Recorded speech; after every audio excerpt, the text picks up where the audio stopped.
La recordamos como la prostituta perdonada por Jesús. Fue la pecadora que le limpió los pies con sus lágrimas y se los secó con sus cabellos. Se llamaba María Magdalena. ¿Pero fue el personaje de María víctima de uno de los peores asesinatos de la historia? Pruebas recientes demuestran que Jesús no solo besó a María en la boca, sino que es probable que incluso la eligiera para transmitir su mensaje. Hoy esbozaremos un nuevo retrato de la prostituta más famosa de todo el mundo.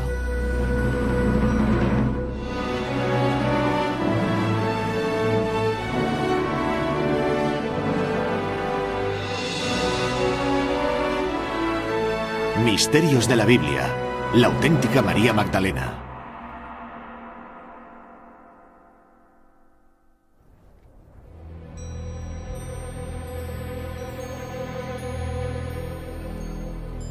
La historia de María Magdalena está íntimamente ligada a la de Jesús. Tiene un papel protagonista en una de las escenas más poderosas e importantes de los Evangelios. Cuando los romanos crucifican a Jesús, María Magdalena está ahí, a los pies de la cruz, apoyándole en sus últimos y espantosos momentos y llorando su muerte. María Magdalena participó en el inicio de un movimiento que iba a transformar Occidente. María no solo está presente en la crucifixión, también descubre la tumba vacía y presencia la resurrección. Ella es el paradigma del verdadero seguidor de Jesús. Pero la María Magdalena que tenemos en nuestra mente, y en especial la que aparece en el arte, es bastante diferente. Suele representarse semidesnuda o como una ermitaña aislada arrepintiéndose de sus pecados en el destierro, una proscrita. Su principal vínculo con Jesús es el de la mujer que le lava y unge los pies. Pero la conocemos más como prostituta. Toda la historia de María como prostituta que sucumbe al pecado y recibe el perdón es una imagen muy poderosa de la redención, una muestra de que no importa lo bajo que uno pueda caer, la redención siempre es posible. Actualmente existen nuevas pruebas que sugieren que María Magdalena fue una mujer muy distinta de lo que creíamos que fue. ¿Quién fue la verdadera María Magdalena?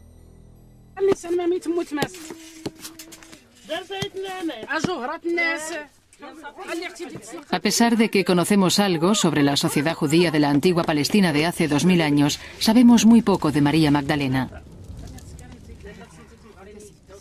Aparece en los 4 evangelios, pero la Biblia no da detalles personales sobre su edad, su estatus o su familia.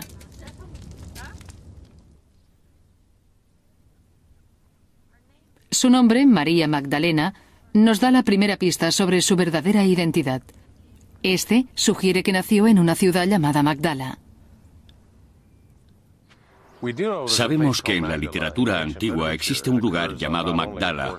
Evidentemente no aparece solo en el Antiguo Testamento, sino que también aparece en textos judíos. De hecho, aún existe un lugar llamado Magdala a 200 kilómetros al norte de Jerusalén, en las costas del mar de Galilea.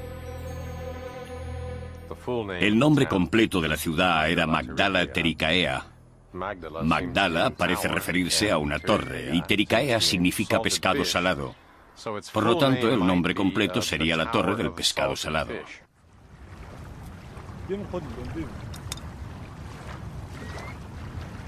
Y si el nombre de la ciudad era Torre del Pescado Salado, no es de extrañar que su actividad principal fuera la pesca.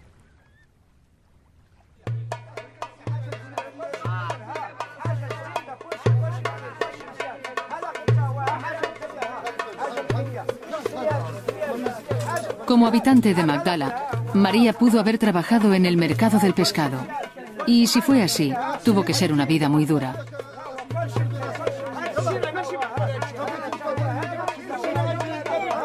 ¿Existe alguna prueba histórica que demuestre que María fue prostituta? El primer lugar donde buscamos, en la Biblia, sorprendentemente nunca menciona que lo fuera. Por lo tanto, dicha idea tuvo que surgir de otro lado, probablemente de alguna referencia hecha en un texto judío sobre la ciudad de Magdala. El texto judío sobre Magdala se llama Lamentaciones y dice que Dios juzga y destruye Magdala porque es un lugar de fornicación.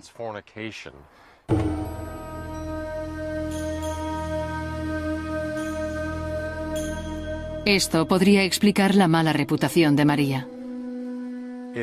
Es posible que la descripción de Magdala como un lugar de fornicación originara la idea surgida en el cristianismo occidental de que María fue prostituta.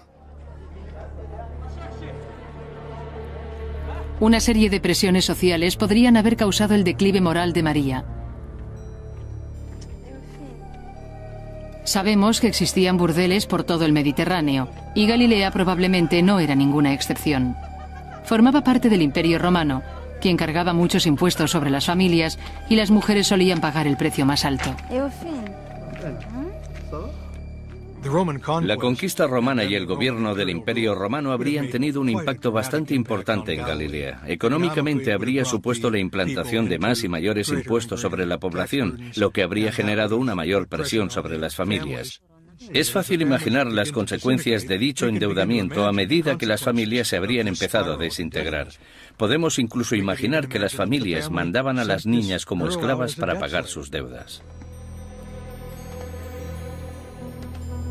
Cuando las presiones fiscales eran tan duras que las familias no podían seguir pagando sus deudas, a menudo entregaban a sus hijos como esclavos.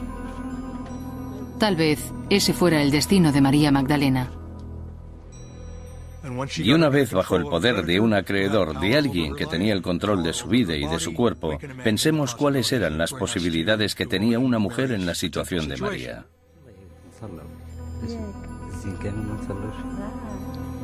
Con un trasfondo tan duro, nos resulta difícil imaginar que María podría haber sido prostituta. Pero el indicio es puramente circunstancial.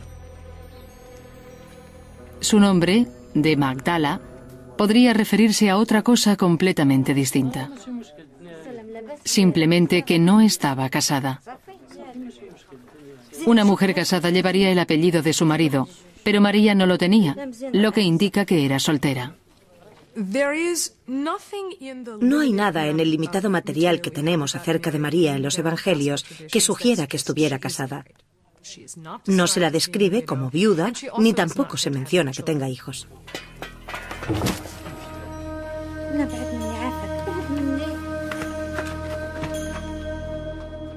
Hace 2000 años se sospechaba de las mujeres solteras. Tal vez esto aislara a María, aunque no explicaría del todo su mala imagen. ¿Podría haber algo más en la vida de María que la convirtiera en una proscrita?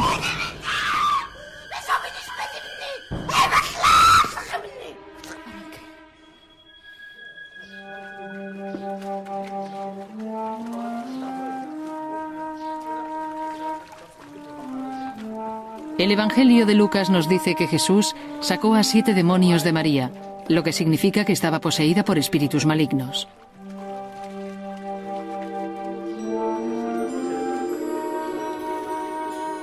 La historia comienza cuando Jesús predica y cura a las gentes de Galilea.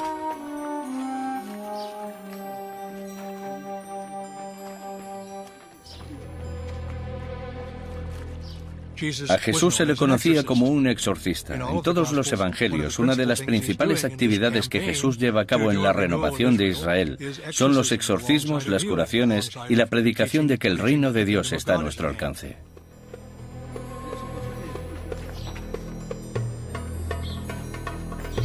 En aquel entonces, el hecho de estar poseído se achacaba a un acto voluntario.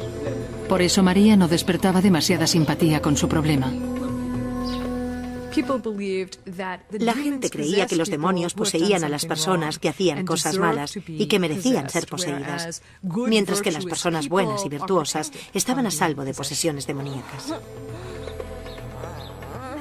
Muchas culturas entendieron la posesión como una especie de mensaje de Dios con el que te informaba de que habías hecho algo malo, y era necesario responder a ese mensaje con arrepentimiento o cambiando tu actitud o con un sacrificio en el templo, aunque también había algún remedio sobrenatural. En aquella época esto era lo que creía la gente. Pero expertos de hoy en día creen que las posesiones podrían haber sido una reacción ante intimidaciones y abusos. A menudo en estudios antropológicos se descubre que las mujeres jóvenes oprimidas con brutalidad no tienen ningún tipo de recurso y si intentan defenderse solo consiguen recibir más palizas. La única forma que tienen de defenderse de forma eficaz es adoptando una personalidad endemoniada.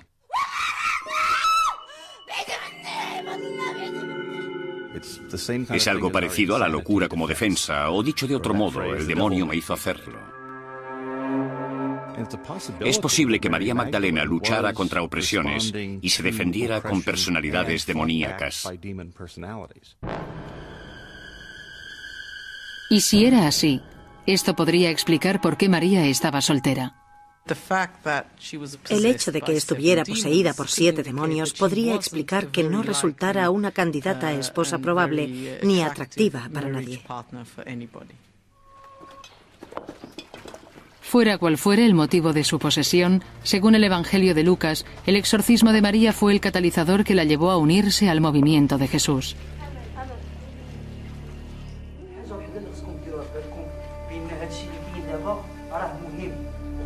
Como mujer soltera, María no tenía nada que perder dejando su hogar, y tal vez el mensaje de Jesús era justo lo que había estado buscando.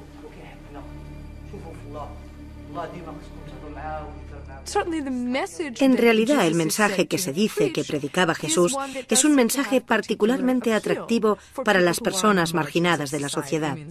Me refiero a dichos de Jesús, como por ejemplo, los primeros serán los últimos y los últimos serán los primeros. Y las personas que no tienen vínculos estrechos con la familia pueden sentirse atraídos por un movimiento que valora otros aspectos, además de las ataduras familiares. Las pruebas hasta el momento nos dan una imagen de María Magdalena que no se ajusta a la imagen de prostituta. Lo único que podemos aventurar es que fue una mujer marginada, probablemente soltera, poseída y sanada por Jesús y finalmente seguidora de éste. Sin embargo, la Biblia no es nuestra única fuente. El descubrimiento fortuito de libros perdidos durante mucho tiempo nos está revelando nuevos y sorprendentes aspectos de María Magdalena.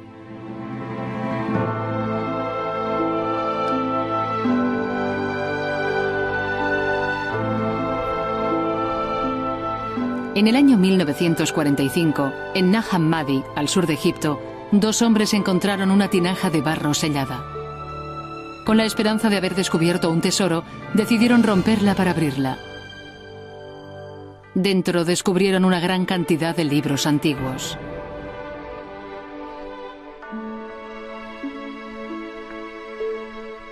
Este fue un descubrimiento tremendamente emocionante. La clase de descubrimiento con la que los arqueólogos y los historiadores del cristianismo antiguo sueñan. Nunca recibieron tanta atención como, digamos, los manuscritos del Mar Muerto. Todo el mundo los conoce, pero estos otros han resultado ser mucho más importantes para escribir la historia de los comienzos del cristianismo, porque son un auténtico arsenal de textos cristianos. Mientras que los manuscritos del Mar Muerto revelan parte de la historia judía, los libros de Nag Hammadi nos cuentan cosas sobre los primeros cristianos. Se escribieron en copto, la lengua del primer Egipto cristiano. Dado que la mayoría de los textos cristianos antiguos se habían perdido, este descubrimiento fue excepcional.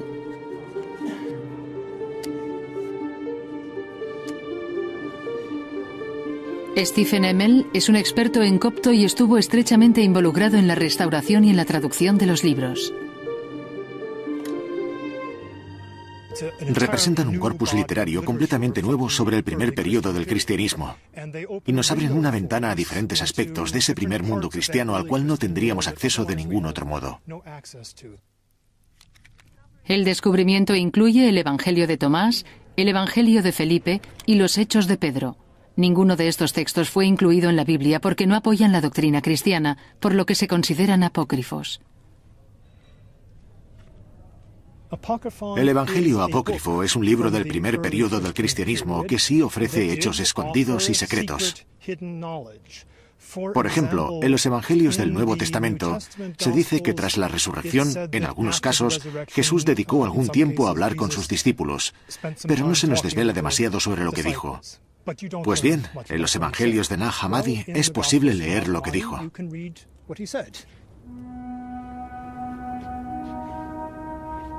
A pesar de no estar en la Biblia, los expertos siguen creyendo que proporcionan ideas interesantes sobre la historia del cristianismo.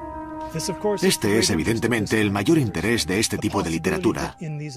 La posibilidad de poder encontrar en estos textos apócrifos las tradiciones genuinas de Jesús que, por un motivo o por otro, no encontraron su camino hacia el Nuevo Testamento.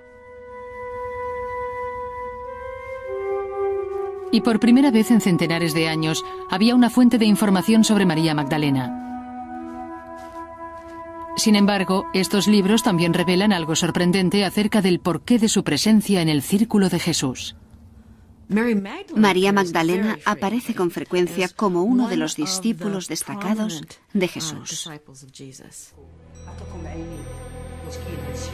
En algunos pasajes en los que Jesús mantiene conversaciones con sus discípulos, María Magdalena hace preguntas interesantes, mientras que los demás discípulos parecen confundidos.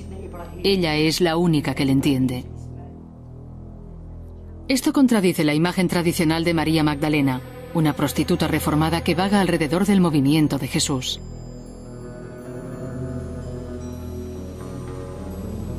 Pero las sorpresas no acababan aquí. Uno de los documentos que se descubrieron en Nag Hammadi fue el Evangelio de Felipe. En él, María Magdalena es una figura clave. Este ha sido la causa de una de las afirmaciones más controvertidas que jamás se hayan hecho sobre ella. Durante su largo entierro en el desierto, algunos de los libros sufrieron el ataque de las hormigas. En este evangelio, las hormigas hicieron un agujero en un punto crucial. Esta laguna, o hueco, ha torturado a los estudiosos durante décadas. Este pasaje tiene que ver con María Magdalena porque, a pesar de que las hormigas se comieron la mitad de su nombre, dejaron lo suficiente como para que veamos claramente que trata sobre ella. María, Tamag, Da se ha perdido, y luego Lena. Por tanto, María Tamagdalena, María Magdalena. Y aquí tenemos, el Salvador la amó.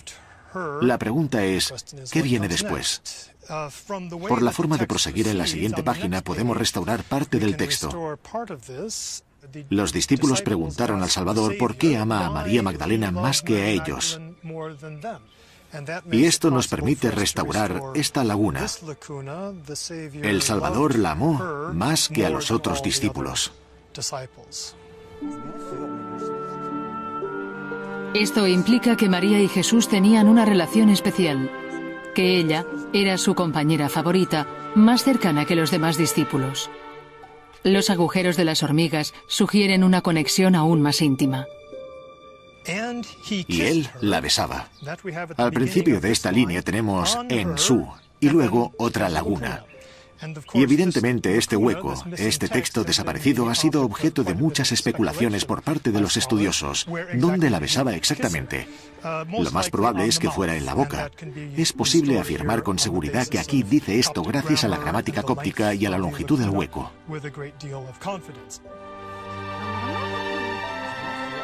Esto fue una revelación. ¿Significaría que Jesús y María eran amantes?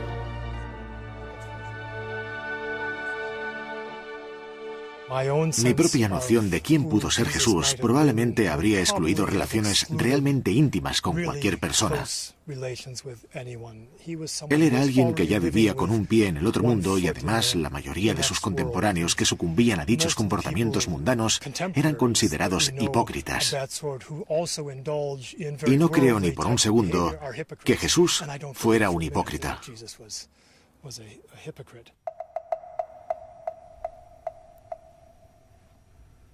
Debe de haber otra explicación para el beso. Esta idea del Evangelio de Felipe, según la cual Jesús ama a María y la besa, en mi opinión, con frecuencia en la boca, es una idea que a los ojos de los lectores modernos de Occidente parece muy erótica. Pero la imagen no sugiere explícitamente sexualidad, sino la transmisión del conocimiento divino. El beso se convierte en el símbolo de una recepción íntima de la enseñanza, de la palabra de Dios, del aprendizaje real. En el Evangelio de Felipe parece que, a diferencia de los otros discípulos, María recibió lecciones privadas de Jesús. Yo diría que es muy probable que María Magdalena le oyera decir cosas que los demás no llegaron a oír. Y tal vez Jesús mantuvo estas conversaciones privadas con María porque ella era quien le entendía mejor. María Magdalena no aparece en este texto simplemente como el discípulo que Jesús amó más, sino que aparece como una figura simbólica de la sabiduría celestial. Estas historias de María como la compañera cercana de Jesús y como símbolo de la sabiduría celestial difieren completamente de la María Magdalena de la imaginación popular. En ocasiones son tan distintas y representan formas de ver el mundo tan diferentes que el cristianismo tradicional ha afirmado que, de hecho, esta nueva visión no es cristiana. Estas controversias podrían explicar el significado más común de la palabra apócrifo. Apócrifo adquirió connotaciones muy negativas, especialmente si se compara con lo que llegó a ser la Biblia. Suele significar que no debe leerse, que no debe tomarse en serio ni considerarse verdad.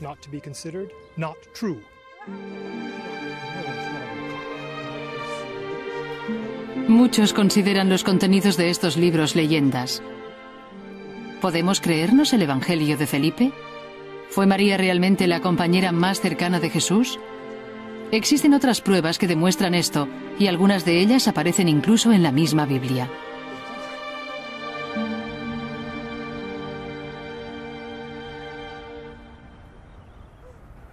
La Biblia afirma que María Magdalena estuvo presente en los dos momentos más importantes de la vida de Jesús. El Nuevo Testamento dedica muchas páginas a la historia sobre el arresto de Jesús, su juicio, la crucifixión y la resurrección.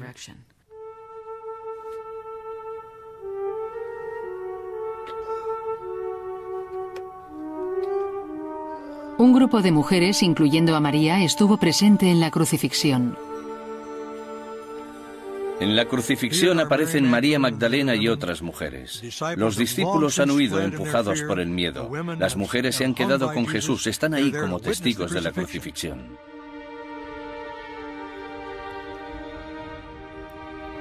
En algunos evangelios le observan horrorizadas desde la distancia.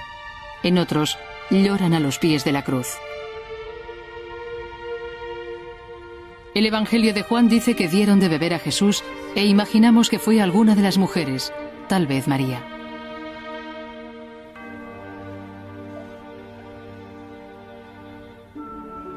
No sabemos si los romanos habrían permitido a los seguidores acudir a las ejecuciones, pero si las mujeres estuvieron ahí, debió ser una auténtica agonía soportar esta escena.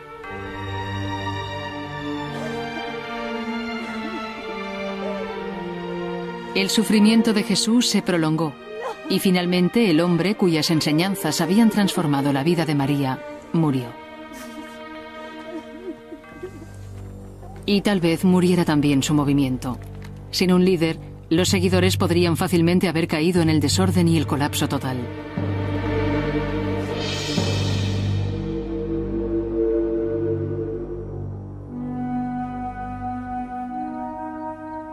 Pero los acontecimientos posteriores nos demostraron que este no fue el caso. Y entonces, según la Biblia, fue cuando María adoptó un papel protagonista.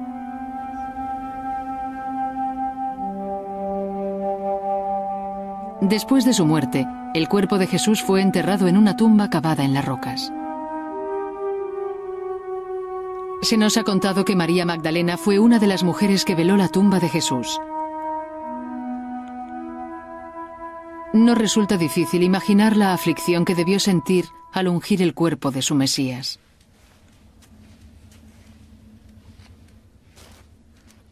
En aquellos tiempos era tradición que las mujeres judías prepararan los cuerpos para su entierro.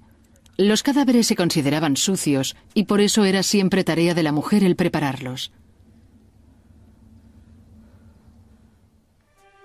María está sumida en una profunda tristeza. Ha presenciado la horrible ejecución de Jesús, tal vez arriesgando su propia vida. Pero cuando, según la Biblia, acude a la tumba, el cuerpo de Jesús ya no está allí.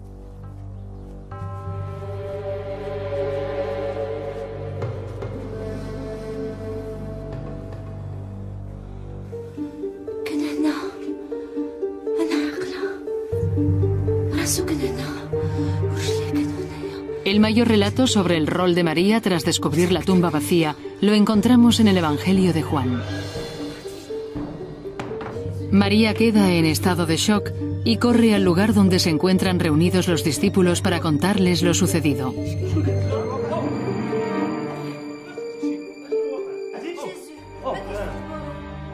Cuando lo cuenta a los discípulos, estos no la creen, lo que en mi opinión refleja perfectamente su actitud en relación al testimonio de una mujer. Pensaron que simplemente estaba histérica o algo parecido y que no era necesario creer lo que decía. Es bastante comprensible que los discípulos se negaran a creer a María. Era una mujer, y yo añadiría, una mujer que hasta hacía muy poco se había considerado loca de atar.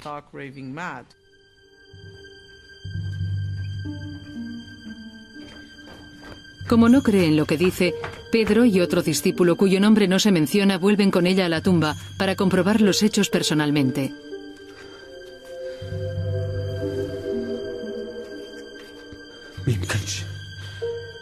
Al ver el lienzo con el que habían enterrado a Jesús abandonado en la tumba, Pedro reacciona con rabia y consternación. Pero el otro discípulo comprende lo sucedido y concluye que Jesús tiene que haber resurgido de entre los muertos.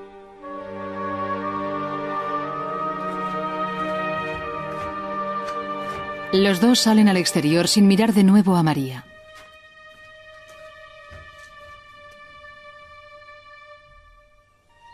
Entonces sucede algo más extraordinario todavía.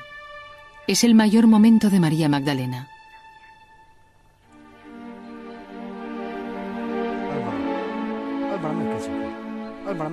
María se encuentra sola cuando alguien le pregunta por qué llora. Ella cree que es el jardinero y responde: se han llevado el cuerpo de mi señor y no sé dónde está.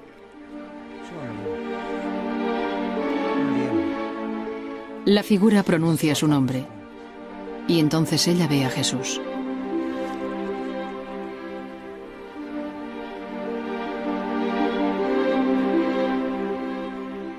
María queda impresionada y dice: Maestro, y se avanza para alcanzarle. Pero él la detiene y le dice: no me toques. Su misión ahora es ir al encuentro de los demás y decirles que Jesús ha resurgido de entre los muertos. Es un momento asombroso. Jesús está de pie ante ella y aún así está más allá de su alcance.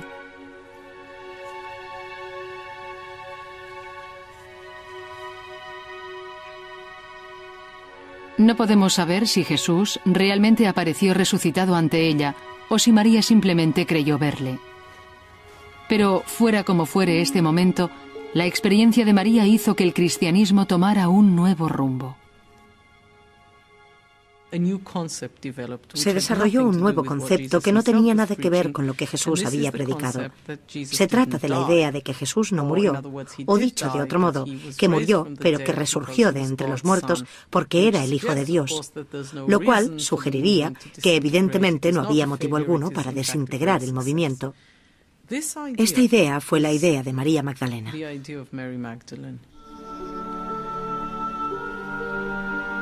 La resurrección de Jesús fue el momento crucial del cristianismo. Fue el momento en el que pasó de ser un movimiento pequeño a convertirse en una religión completamente nueva.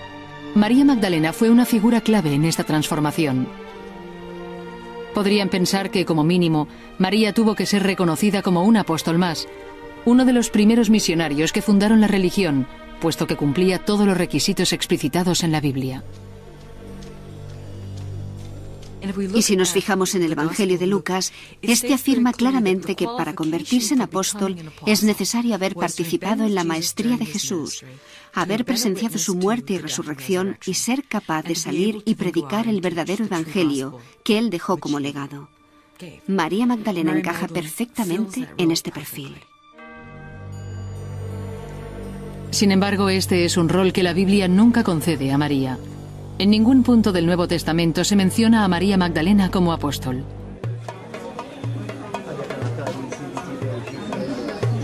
Para descubrir el porqué, debemos volver a un texto apócrifo perdido durante mucho tiempo.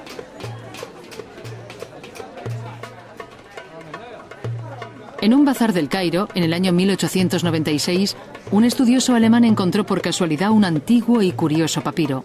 Tenía tapas de piel y estaba escrito en copto, la lengua antigua del primer Egipto cristiano. Pero los orígenes de este libro eran muy misteriosos. Desgraciadamente no sabemos casi nada sobre el descubrimiento del manuscrito. La historia que se contó en su momento fue que el manuscrito apareció en Akhmim, en el norte de Egipto, y que se había encontrado en un nicho en una pared. La ciudad de Akhmim era el hogar de una comunidad cristiana perseguida durante los primeros siglos. Por tanto, es probable que el documento fuera escondido por un monje mártir y hereje. Tras examinarlo con más detenimiento, el texto se reveló como algo realmente importante. Era el Evangelio de María. Al igual que los libros encontrados en Nag Hammadi, el Evangelio según María también se consideró un texto apócrifo. La historia que contiene empieza algo después de la resurrección. Los discípulos acaban de tener una visión de Jesús. Jesús ha animado a sus discípulos a que salgan a la calle y prediquen sus enseñanzas, pero ellos tienen miedo de hacerlo porque Él murió por ello. Y responden que si le mataron a Él, también les matarían a ellos. Y es María, y me refiero a María Magdalena, está bastante claro, quien da un paso adelante y dice: no os preocupéis, Él prometió estar con nosotros para protegernos. Por tanto, ella fue la única capaz de dar el paso y permanecer tranquila, sin sentir miedo. También afirma que fue ella quien abrió sus corazones a la bondad para que pudieran empezar a comentar las palabras del Salvador. En libros como el Evangelio de Felipe, María se presenta como un símbolo de sabiduría. Sin embargo, en el Evangelio de María, ella es la responsable y la que transmite las enseñanzas de Jesús a los discípulos. Anteriormente solo se nos había dicho que era sabia. En este Evangelio lo comprobamos nosotros mismos.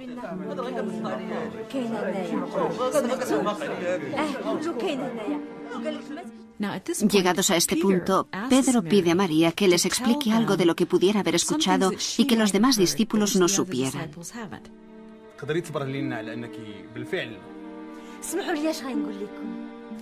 Y ella dice: sí, os diré todo lo que os ha sido ocultado. Entonces les habla de su visión de Jesús y de la conversación que mantuvo con él. De acuerdo con el Evangelio, María relata los detalles de dicha conversación que trató sobre el desarrollo espiritual y la larga vida de las almas siempre en combate contra el demonio.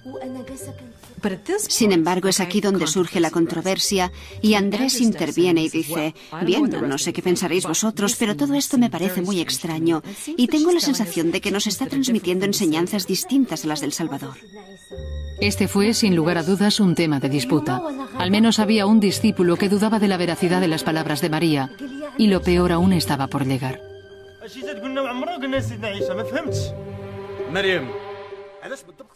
Entonces Pedro toma la palabra y dice: ¿se supone que ahora debemos escucharla a ella? ¿Habría hablado Jesús en privado con una mujer en vez de hacerlo abiertamente con nosotros? ¿La prefería a ella en vez de a nosotros?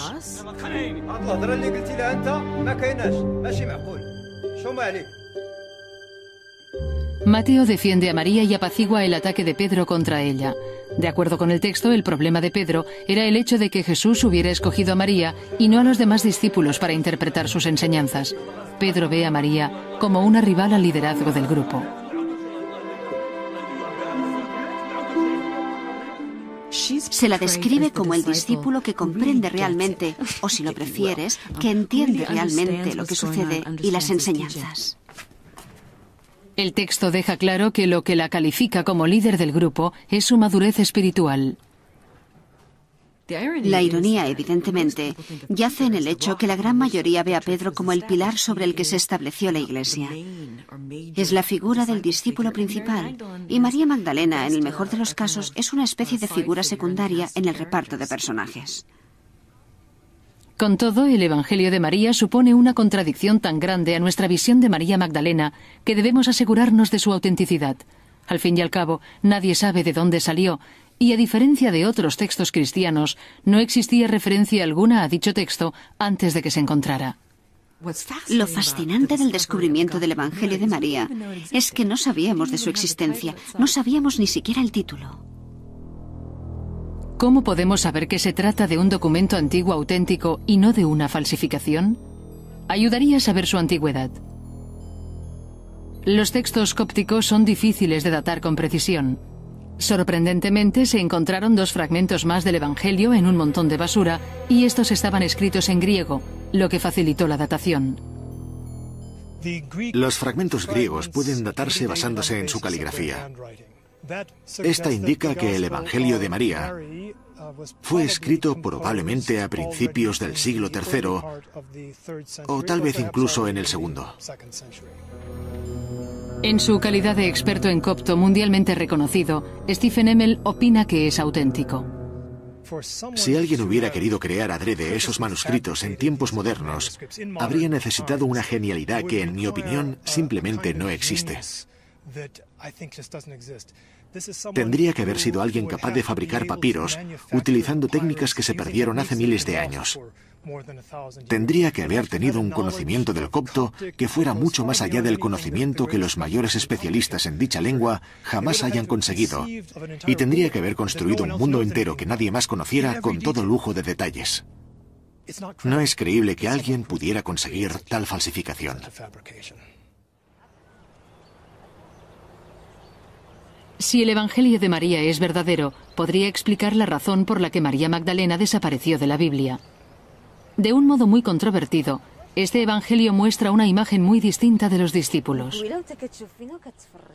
Uno de los aspectos absolutamente fascinantes del Evangelio de María es que nos obliga a replantearnos la historia del cristianismo. ¿Entendieron todos los discípulos a Jesús? ¿Le comprendieron y predicaron realmente la verdad? Todo esto puede parecer muy radical y tal vez, en mi opinión, hereje. Tal vez el Evangelio de María sea realmente demasiado radical. Presenta a María como la maestra y la guía espiritual de los otros discípulos.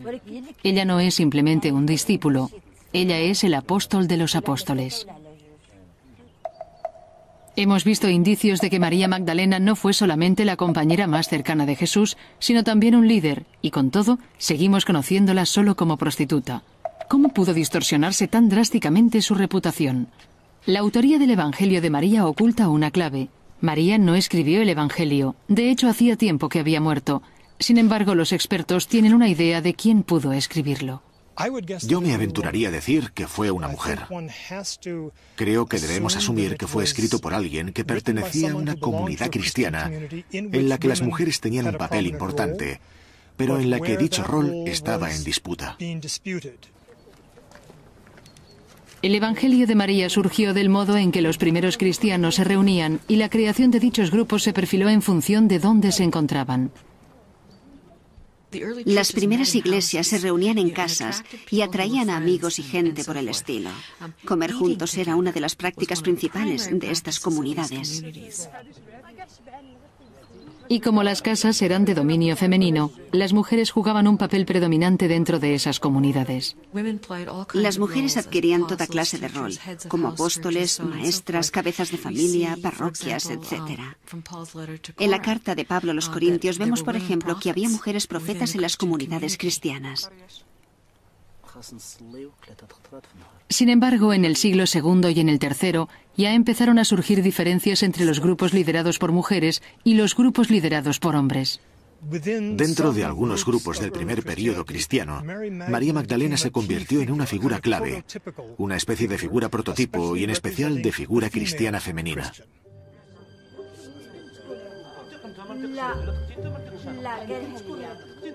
María representa a las mujeres en general en contraposición al conjunto de hombres. Y los discípulos varones a veces intentan apartarla de su compañía. Ella resiste todas las hostilidades y por extensión también las mujeres. Sin embargo, el representante de los hombres que dicen no a María, por lo general es Pedro. La relación de María y Pedro llegó a simbolizar este conflicto. Hay una gran cantidad de textos cristianos del primer periodo en el que se hace patente la tensión entre Pedro y María. Esta tensión no se encuentra únicamente en los evangelios que se incluyen en el Nuevo Testamento, sino que la podemos encontrar en un gran número de fuentes cristianas de los comienzos del movimiento que no llegaron al Nuevo Testamento. A medida que las ideas que Pedro defendía fueron ganando terreno dentro del movimiento en auge, el papel de María como discípulo predominante fue perdiendo relevancia. Y a medida que la Iglesia se fue institucionalizando, se fueron expulsando a las líderes mujeres. ¿Qué pasó con María?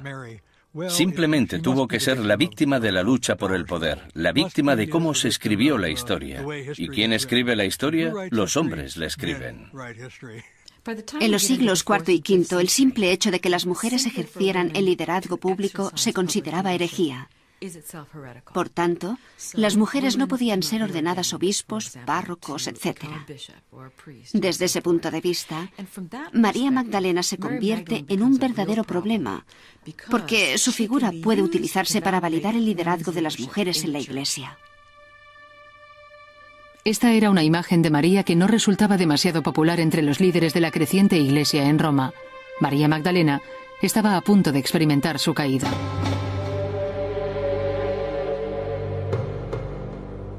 La Iglesia cristiana quería limitar la doctrina religiosa a la Biblia. Por lo tanto, tenía que deshacerse de todas las ideas no ortodoxas. Evidentemente, los libros de Nag Hammadi y el Evangelio de María formaban parte del problema y, por tanto, desaparecieron. Debemos suponer que en el siglo IV había gente que tenía esos libros y esos documentos. Los oficiales de la Iglesia predicaban entonces: no leáis esos libros, no los compréis. ¿Qué debían hacer con ellos? Tal vez algunos pensaran en tirarlos o en quemarlos. O tal vez alguien diría: los esconderé en alguna parte y quizás los recupere más adelante. Y si no los recupera, pues quedarán olvidados en el desierto. Sin embargo, esconder los textos no enterró a María Magdalena. No podían eliminarla de las historias de Jesús porque ya había aparecido como una de sus seguidoras en los 4 evangelios. Por tanto, tenían que encontrar otro papel para ella. Lo que necesitaban era una historia alternativa para María Magdalena. Por tanto, lo que presenciamos es la invención de la historia de María como prostituta. Y en mi opinión no se trató de un acto sin malicia. De hecho, si examinamos con detenimiento la Biblia, descubrimos una verdad alarmante. El hecho de que María Magdalena pasara a ser conocida como la prostituta más famosa de todo el mundo tiene que ver con cierta lectura de los evangelios. Hay muchas mujeres con el nombre de María en los evangelios y, desgraciadamente para María Magdalena, ella es una de tantas. Esto hizo posible que la recolocaran erróneamente en otro papel, en el papel de la mujer pecadora que nos es tan familiar. Lo que vemos es que la mujer que ungió a Jesús en Lucas 8, que recibe el nombre de la pecadora, unge a Jesús con su perfume y le seca los pies con sus cabellos mientras llora. Esta María se asocia luego con la María del Evangelio de Juan, que es la hermana de Marta y la que prepara a Jesús para su entierro. Esta María se confunde de nuevo con María Magdalena, con lo que María Magdalena se convierte en la pecadora que ungió a Jesús.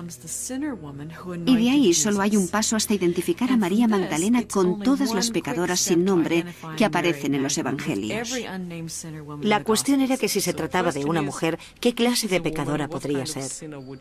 Y decidieron que sería una prostituta, porque ese es el pecado típico que cometen las mujeres.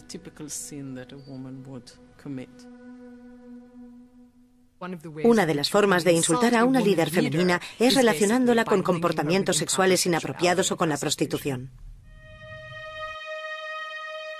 La transformación de María de apóstola pecadora y luego a penitente estaba en proceso. Fue en el siglo VI cuando el Papa Gregorio el Grande pudo, en un sermón, revelar cuál era la verdadera consecuencia de este punto de vista. En la Basílica de San Clemente, el Papa declaró que los 7 demonios que poseyeron a María representaban todos los pecados, aunque luego se arrepintió y transformó todos sus pecados en virtudes.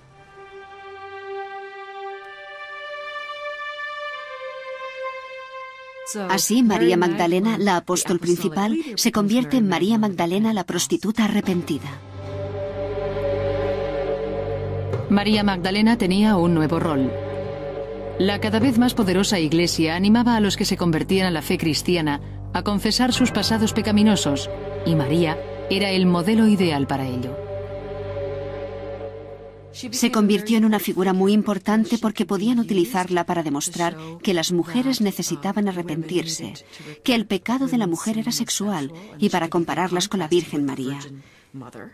Se convirtieron, junto con Eva, en la base para la comprensión de las mujeres y de la sexualidad femenina en Occidente. En su papel de penitente, María Magdalena seguía teniendo muchos seguidores leales.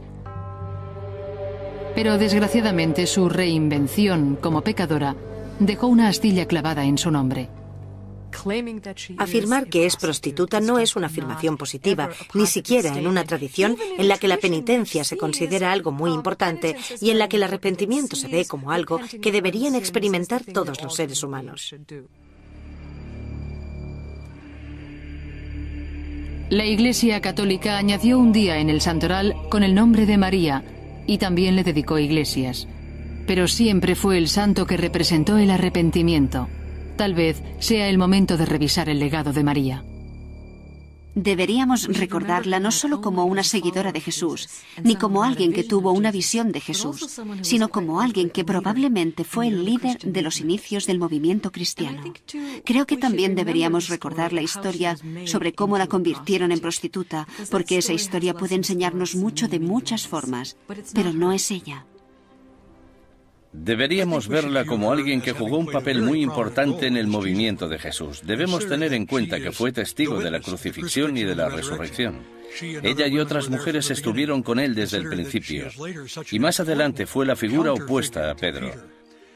Suponemos que fue una figura tan importante como los otros 12. María Magdalena pudo en algún momento ser tan relevante como los otros apóstoles, aunque nunca ocupó el lugar que le pertenecía entre ellos, ni como creen algunos expertos, gozó de la credibilidad que merecía. María Magdalena es una mujer realmente extraordinaria, porque fue ella quien, en mi opinión, por sus propios medios, trajo la luz y sacó adelante el movimiento cristiano.